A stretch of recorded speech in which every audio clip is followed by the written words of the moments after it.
한국 교회가 성숙하지 못한 모습 때문에 부끄러운 민낯을 그대로 다 드러내 보이고 있습니다.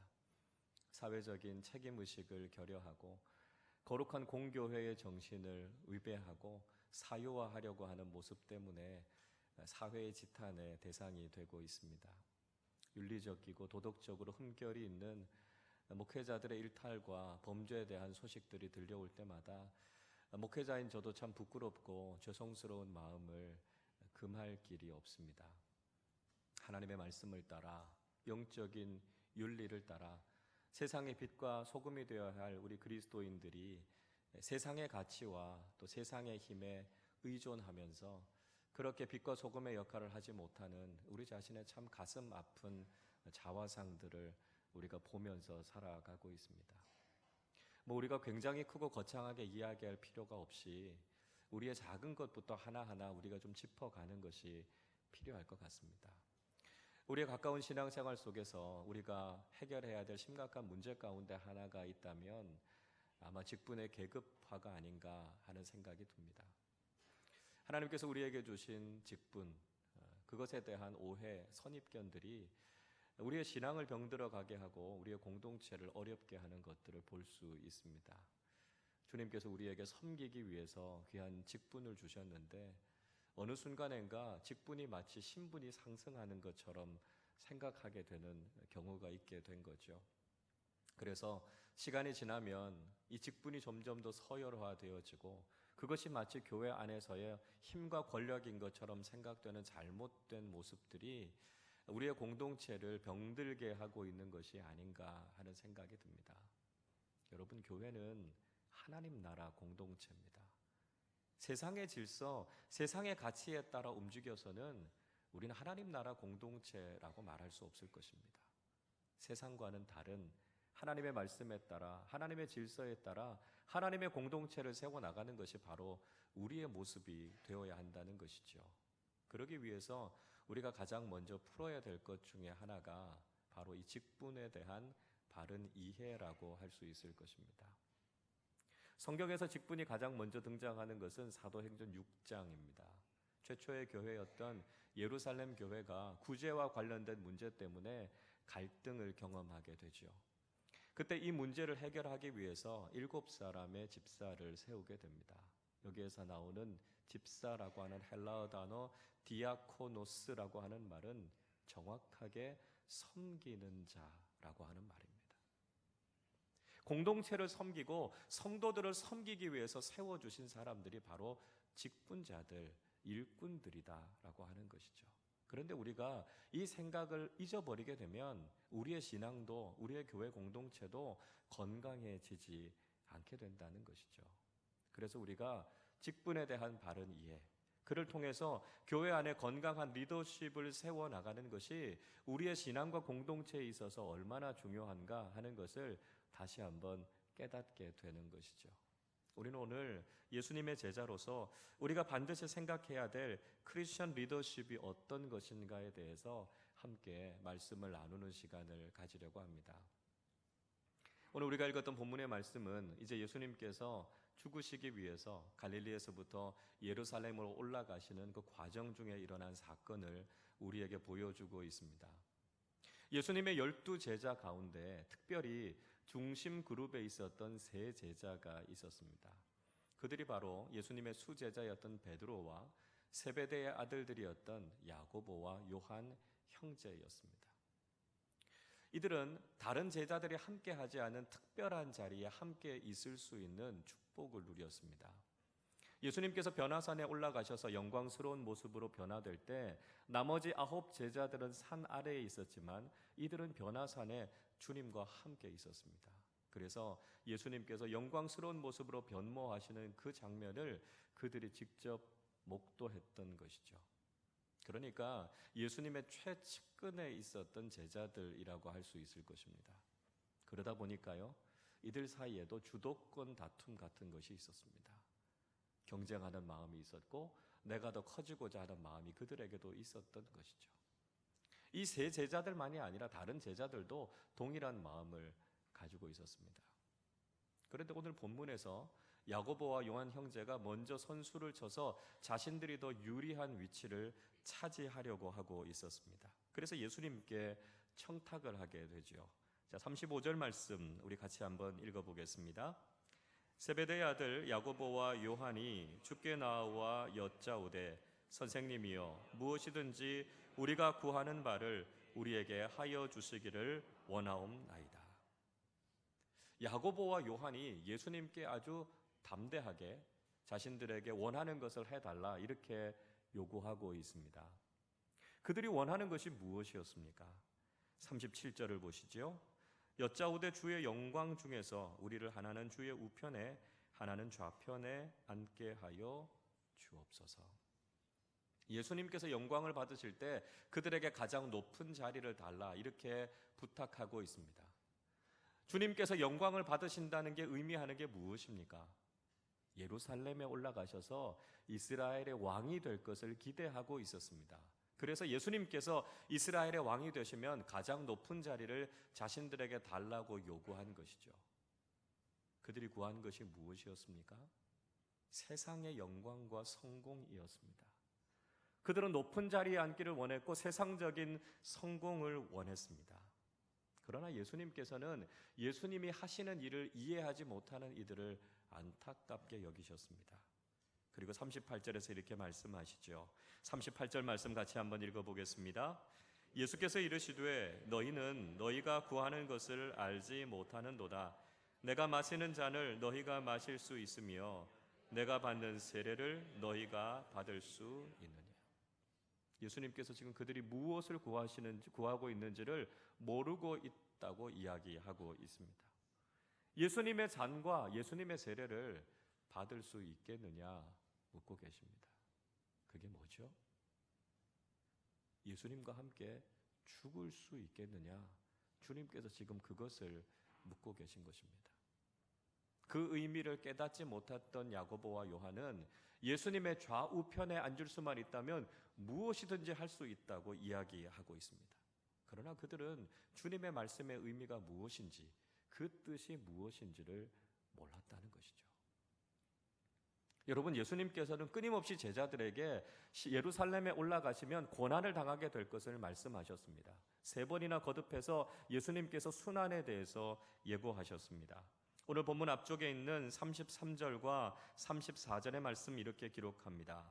보라, 우리가 예루살렘에 올라가노니 인자가 대제사장들과 서기관들에게 넘겨짐에 그들이 죽이기로 결의하고 이방인들에게 넘겨주겠고 그들은 능욕하며 침뱉으며 채찍질하고 죽일 것이나 그는 3일 만에 살아나리라 하시니라.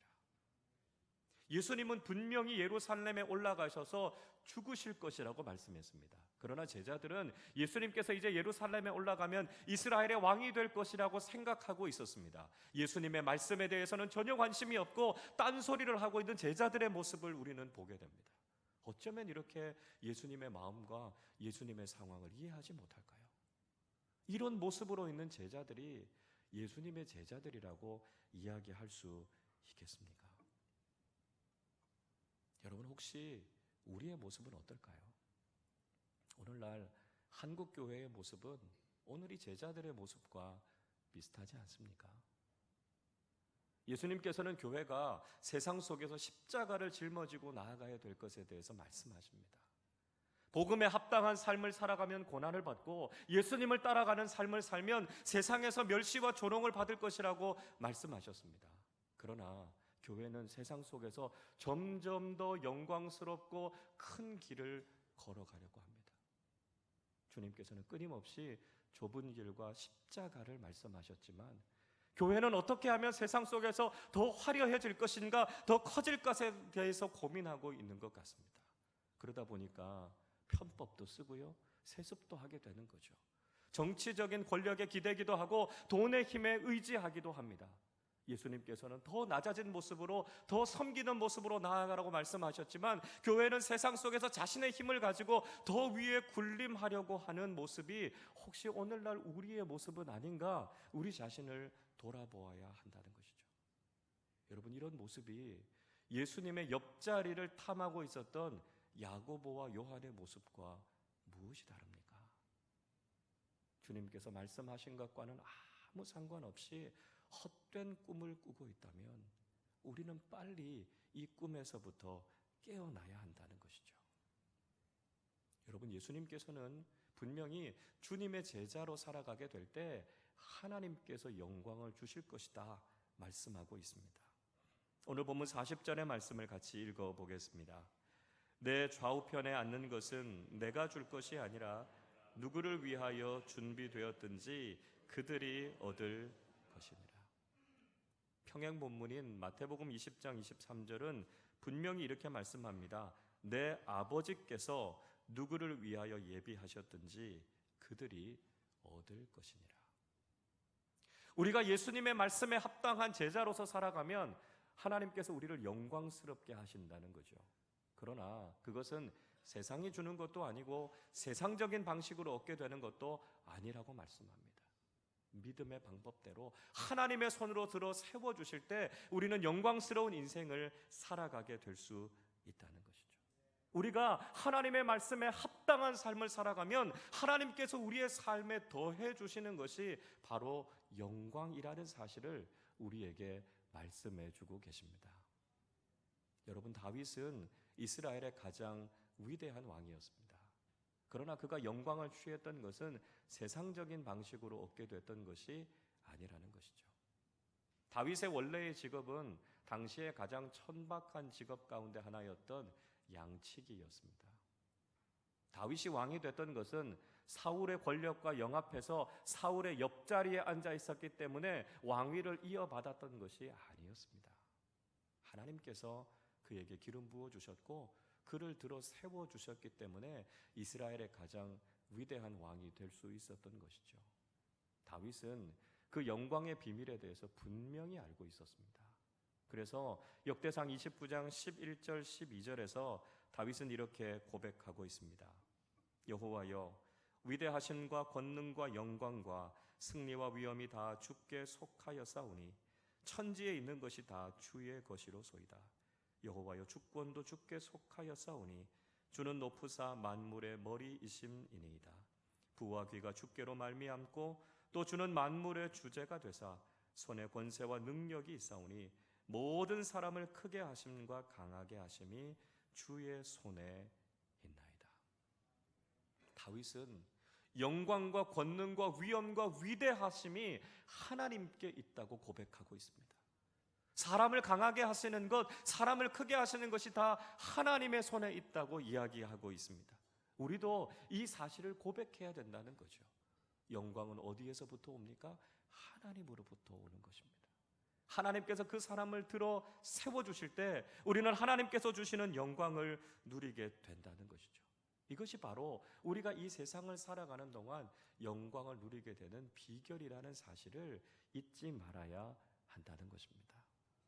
이렇게 야고보와 요한이 예수님께 청탁했다는 이야기를 듣고 다른 제자들이 화를 내죠. 41절을 보십시오. 10 제자가 듣고 야고보와 요한에 대하여 화를 내거늘 이야기합니다. 10 제자가 하나같이 분노합니다. 왜 그렇습니까? 그들도 세속적으로 세상적으로 커지고자 하는 욕망이 그들에게 있었기 때문입니다. 오늘 본문 앞장인 마가복음 9장 33절과 34절을 보시면 예수님께서 제자들에게 이렇게 묻습니다. 가버나움에 이르러 집에 계실새 제자들에게 물으시되 너희가 길에서 서로 토론한 것이 무엇이냐 하시되 그들이 잠잠하니 이는 길에서 서로 누가 크냐 하고 쟁론하였습니다. 예수님께서 오는 길에 토론한 것이 무엇이었느냐 제자들에게 묻고 있습니다. 예수님께서 지금 점잖하게 물으시니까 그런 거죠. 제자들은 대놓고 서로 싸우고 있었습니다. 누가 크냐라고 하는 것을 가지고 이들이 싸움질을 한 거죠. 그러니까 제자들이 다투고 화를 내고 싸운 건 이번이 처음이 아니었다는 것입니다. 예수님과 그렇게 오래도록 제자 훈련을 했지만 그들은 서로 커지려고 하는 욕망을 제어하지 못하고 절제하지 못하고 있었다라고 하는 것이죠. 여러분 어떻습니까? 우리의 모습은 제자들의 모습과 다릅니까? 우리는 혹시 서로를 바라보고 비교하면서 누가 더 크냐 하는 다툼을 우리 안에서 일으키고 있는 것은 아닙니까? 내 목소리가 더 커져야 하고 내 생각이 반드시 관철되어야 한다고 생각하지 않습니까? 내가 더 많은 인정을 받아야 되고 내가 더 영향력을 미치는 자리에 있어야 한다고 생각하지 않습니까? 주님처럼 섬기기보다는 섬김을 받으려고 하고 대접을 받으려고 하는 것이 혹시 우리의 모습은 아닙니까? 우리가 더 커지려고 하고 더 높아지려고 하는 신경전과 다툼 속에서 우리 주님께서는 우리를 안타깝게 바라보시면서 우리를 멀리 떠나고 계신 것은 아닌가요?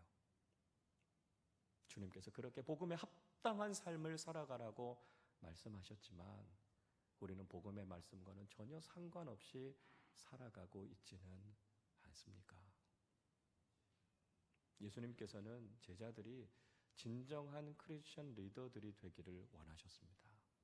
주님의 말씀처럼 섬기고 많은 사람들을 이끌어가는 주님의 제자들이 되기를 원하셨습니다.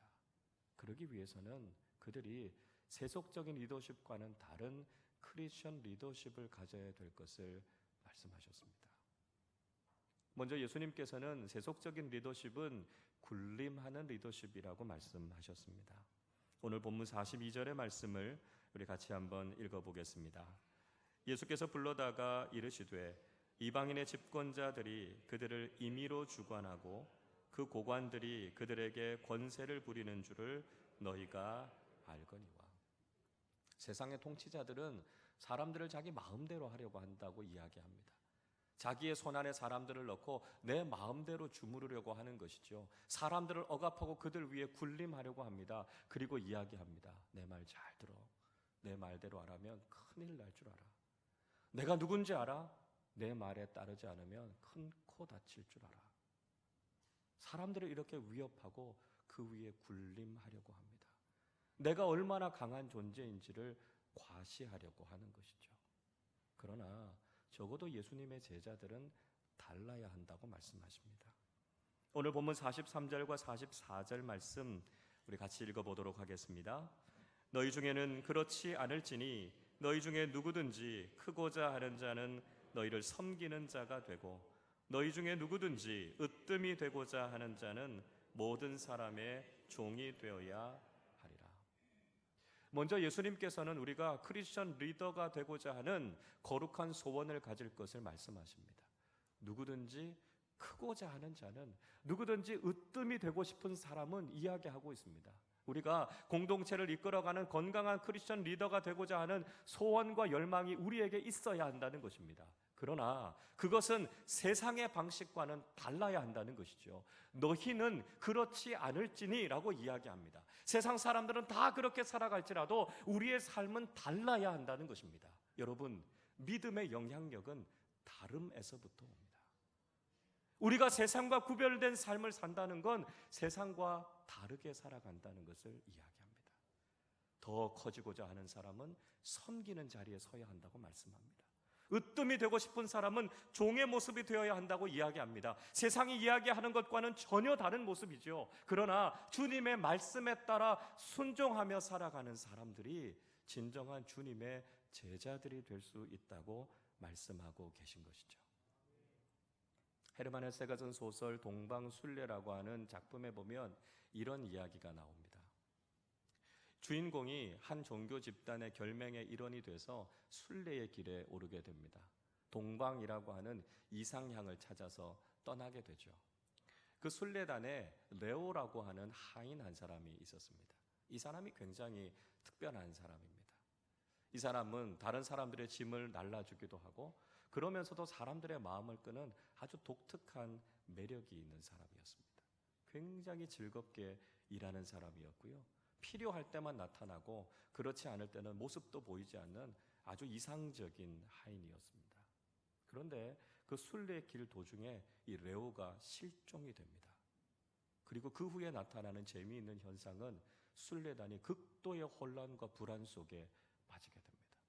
서로 다투게 되고 갈등하게 됩니다. 무기력해지고 믿음을 잃어버리고 의미와 가치를 다 상실해버리고 맙니다.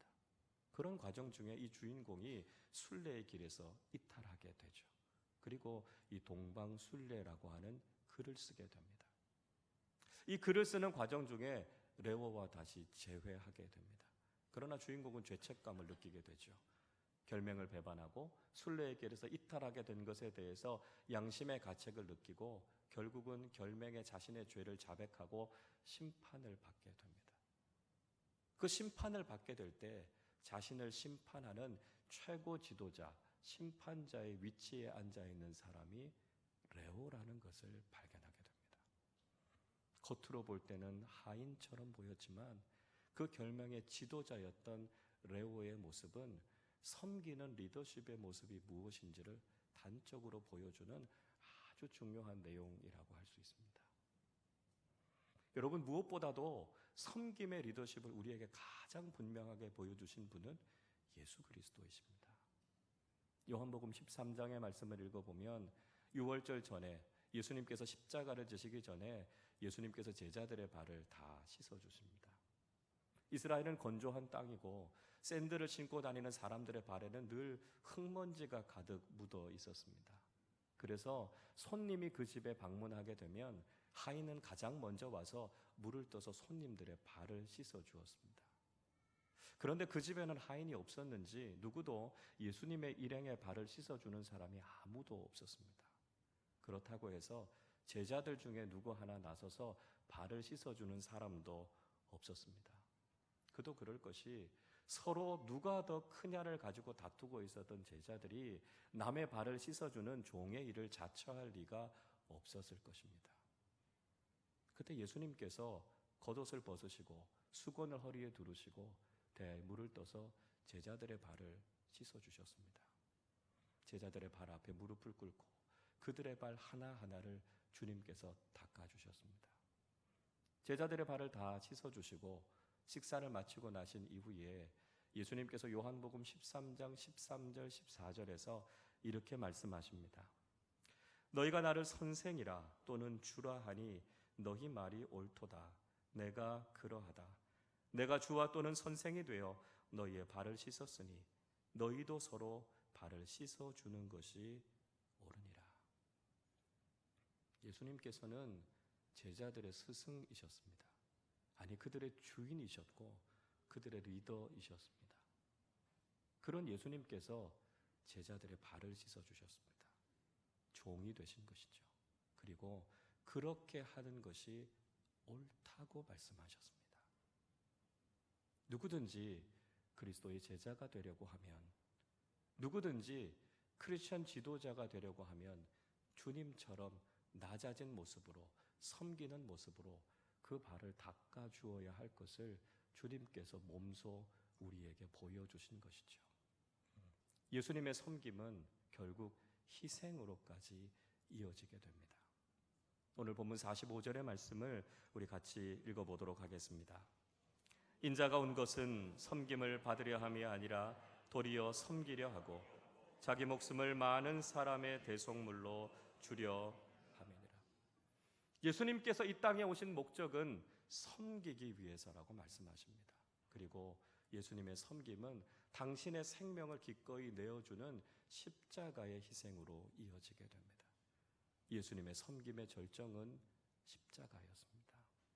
예수님은 그렇게 낮아지시고 섬기시는 모습을 통해서 우리를 구원해 주시고 우리에게 영원한 생명을 주신 것이죠. 종의 모습으로 낮아지셨던 예수님의 섬김과 많은 사람들을 구원하기 위해서 기꺼이 희생하셨던 예수님의 희생적인 리더십이 바로 세상을 살리고 치유하고 회복시키는 하나님의 능력이 되었음을 우리에게 말씀해 주고 있습니다.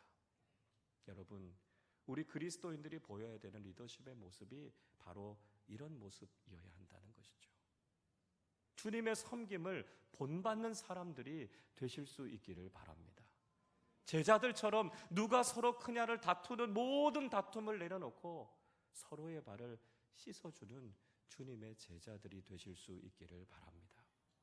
죄와 허물로 욕심과 탐욕으로 더럽혀져 있는 발을 서로 씻어줄 때 그 섬김을 통해 세상은 치유되고 회복될 수 있다는 것이죠.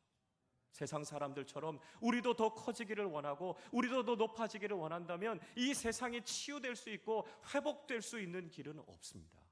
우리가 주님처럼 더 낮아지고 기꺼이 희생하고 헌신하는 삶을 살아갈 때 각박한 이 세상 속에서도 소망의 빛, 생명의 빛이 비춰지게 된다는 것이죠.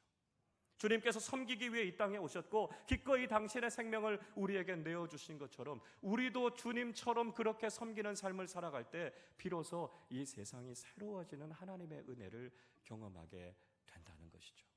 섬김의 리더십을 가지고 교회가 세상을 섬길 때 우리는 다시 한번 우리의 아픈 상처와 그 모든 부끄러운 모습들을 씻어내고 세상 속에서 인정과 존경을 회복하게 될 수 있을 것입니다.